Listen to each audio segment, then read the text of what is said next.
come to this hockey rink, sometimes to self-reflection. Because to me, when thinking about curriculum as lived, this is how I live, you know?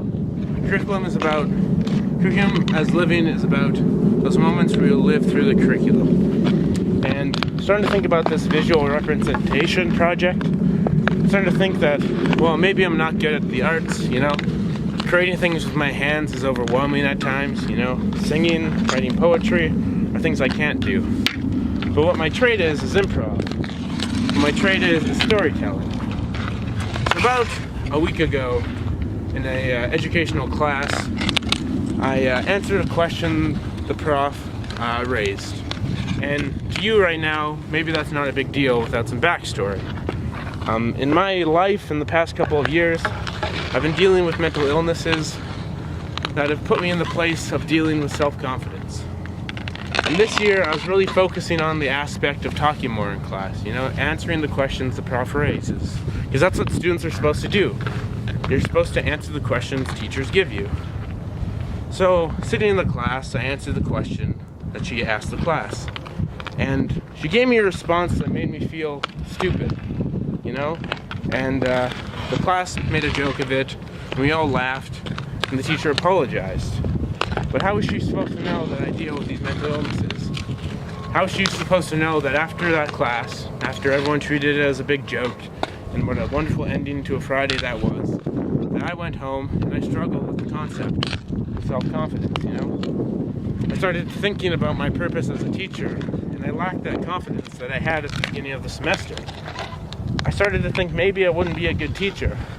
If I couldn't answer a simple question a prof asked me and got it wrong, then why was I in education to begin with? You know?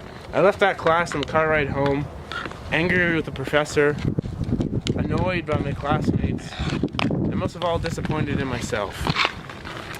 And after a while of self-regulating, I came back to this ice rink and I self-reflected, because that's what we were taught to do in this class, is self-reflect on yourself as a teacher and on the curriculum. And how this story connects to one of the readings that we did. The reading of controversial topics in the classroom, you know? The writer talked about how she wanted to challenge different social justices in the classroom, but she had fears as a teacher. And she outlined these fears such as getting fired, you know, getting that lack of confidence from the principal, being isolated in the school. And that's all the fears that we will have as new teachers, as young teachers. And looking at the statistics and thinking that most teachers within their 5 years quit. They find new job opportunities because something happened in their first 5 years that they really struggled with.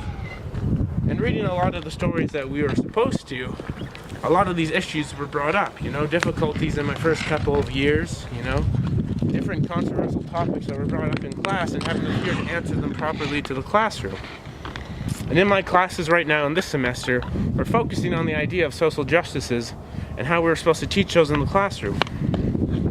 But if we get scared, how are we supposed to do that? If we have the fear of teaching these controversial topics, where do we go from that? And as I was at this ice rink and I was self-reflecting, that same day we had a wonderful presentation from a special guest, Claire, who was outlining her ideas behind indigenizing the classroom and treaty education. And what really stuck with me at the end of that, she outlined her mistakes. And that's difficult for people to do. In this world, as humans, we're bound to make mistakes. No one is perfect, right?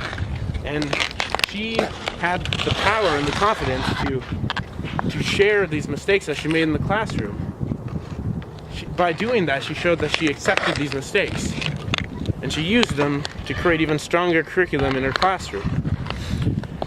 And now, connecting that to what I was saying, in the classroom when we teach these controversial topics, or we're faced with struggles that make us want to quit, we need to realize that those are mistakes. Just like in the classroom where I answered the question that the prof gave me, that was a mistake on my end, that was a mistake on her end. Even though she apologized for it, and it was all good, I still struggle with the concept of me as a teacher, and me as my own curriculum. And that was a mistake, but just like Claire stated in her presentation, we are bound to make mistakes in the classroom. There are bound to be things that we talk about that offend students, that offend our faculty, and also offend their parents. But we need to see them as mistakes, and we have to move forward from there. And my work through improv and improvisation, the one thing that I've been taught, and the one thing that I really teach when I teach improv, is that failure is beautiful. In a scene, when we make mistakes and everyone accepts them, it sometimes makes the best scene work ever. It makes the best laughs, and it brings the audience with joy. So in the classroom, if we can see these mistakes and move forward, and see them what they are as mistakes, but have the opportunity to use them as teaching tools and move forward, we'll be fine as teachers. We'll stop thinking about quitting, and we'll stop questioning ourselves as teachers, and we'll teach these controversial issues in the classroom. And all the challenging aspects that come with teaching, when we can see those mistakes and move forward, that's what will really make us strong teachers. And that's what will make our curriculum as lived even stronger.